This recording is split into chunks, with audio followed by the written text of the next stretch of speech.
Hello जी, आप सभी का स्वागत है हमारे YouTube channel sister with me में।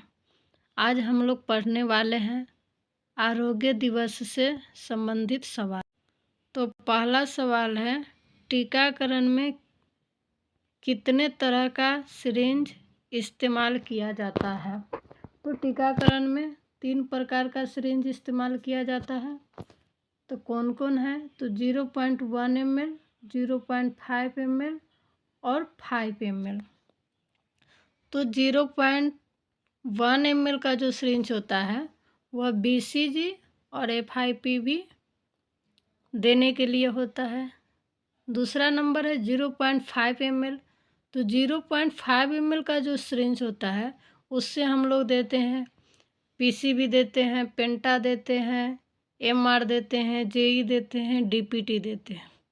और तीसरा है 5 ml। तो 5 ml जो सिरिंज होता है उससे हम लोग वह मिश्रित करने के लिए, डिल्यूट करने के लिए सिरिंज होता है। MR का पानी हो गया या BCG का।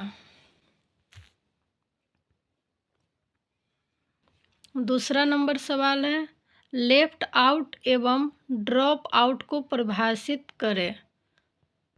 तो लेफ्ट आउट वैसे बच्चे होते हैं जो अपने जीवन काल में एक भी टीका नहीं लिया हो, यानी कि वैसे बच्चे जो एक भी टीका, वैक्सीनेशन एक भी नहीं लिया है। और ड्रॉप आउट वैसे बच्चे होते हैं जिनकी टीकाकरण की शुरुआत हुई लेकिन उम्र के साथ टीका नहीं दिया गया या किसी कारणवश वह वंचित रह गया। यानी कि ड्रॉप आउट का मतलब होता है कि उसका वैक्सीनेशन का जो शेड्यूल था वो फर्स्ट दिए या सेकेंड दिए, इसके बाद से वो बच्चा का टीका नहीं दिया गया।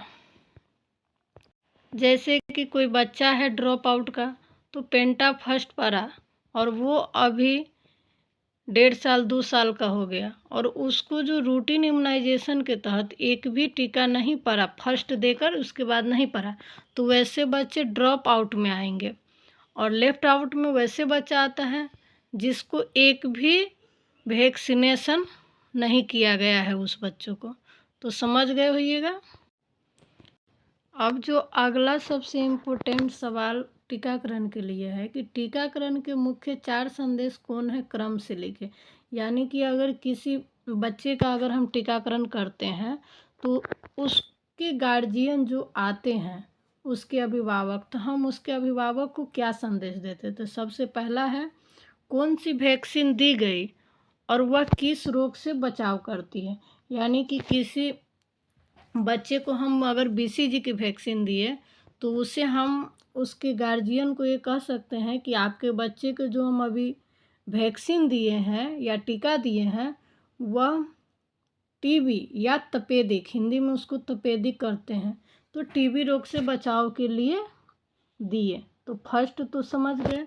सेकेंड नंबर है कि अगले दिन के लिए कब और कहाँ आना है। यानी कि अगला वैक्सीन का जो डोज है, जैसे कोई बच्चा को हम पेंटा फर्स्ट दिए तो उसको अगला महीना हम पेंटा सेकेंड के लिए बोलेंगे, तो उसको कहेंगे कि अगले महीना बच्चे का वैक्सीन दिलवा लीजिएगा।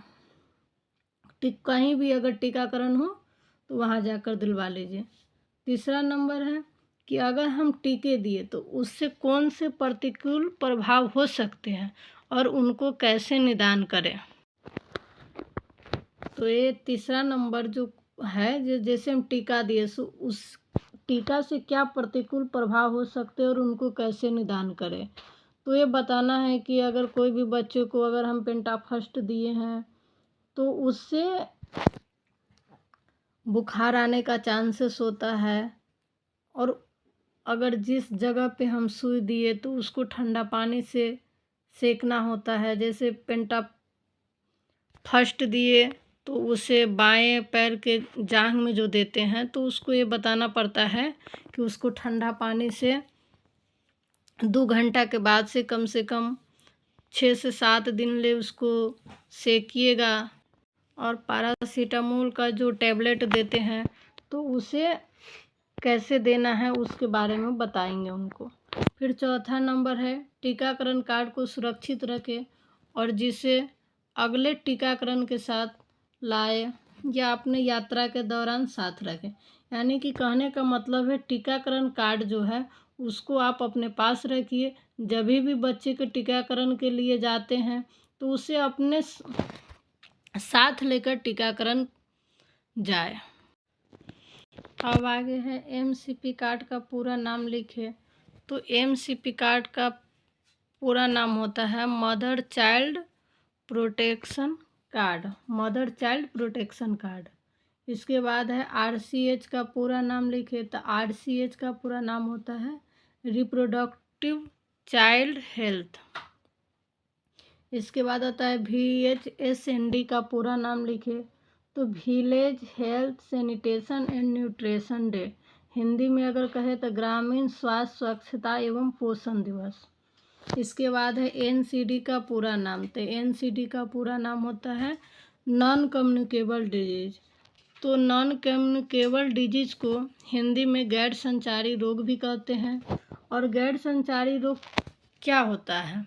तो गैर संचारी रोग वैसे रोग होते हैं जो एक दूसरे में फैलने वाली रोग नहीं होते हैं, उसे गैर संचारी रोग या नॉन कम्युनिकेबल डिजीज कहते हैं। जैसे कि NCD में नॉन कम्युनिकेबल डिजीज क्या क्या होते हैं? तो जैसे में हम कह सकते हैं कि डायबिटीज होता है, हाइपरटेंशन होता है, यह सब नॉन कम्युनिकेबल डिजीज होते हैं। इसके बाद आता है कुछ फुल फॉर्म है, जैसे कि है HBNC का फुल फॉर्म क्या होता है? तो HBNC का जो फुल फॉर्म होता है home based new burn care. अब HBNC से सवाल आता है कि HBNC होता क्या है? तो HBNC जो होता है उसको अगर हिंदी में बात करें तो गृह आधारित नवजात शिशु की देखभाल। यानी कि HBNC का अर्थ होता है गृह आधारित नवजात शिशु की देखभाल।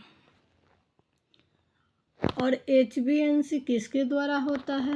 तो HBNC आशा के द्वारा होता है। HBNC कब कब दी जाती है?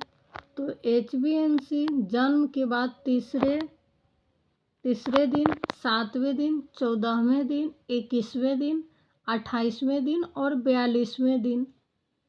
संस्थागत प्रसव के मामले में 6 दौरे होते हैं। संस्थागत प्रसव अगर हुआ तो 6 दिन। अगर संस्थागत प्रसव ये ना होकर अगर घर पर अगर डिलीवरी हो तो उसमें एक अतिरिक्त विजिट हो जाता है जो जन्म के 24 घंटे के भीतर एक बार देखना पड़ता है।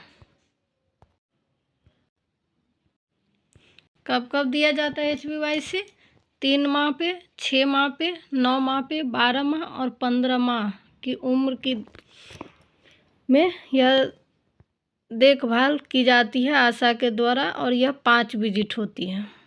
आशा है कि आप लोग इस वीडियो को देखिए। आपको अगर अच्छे लगे तो कमेंट, लाइक और सब्सक्राइब कीजिए ताकि अगर हम वीडियो बनाएं तो सबसे पहले आप तक पहुंचे।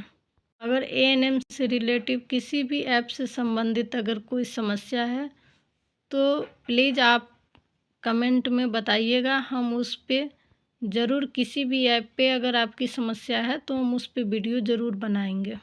धन्यवाद।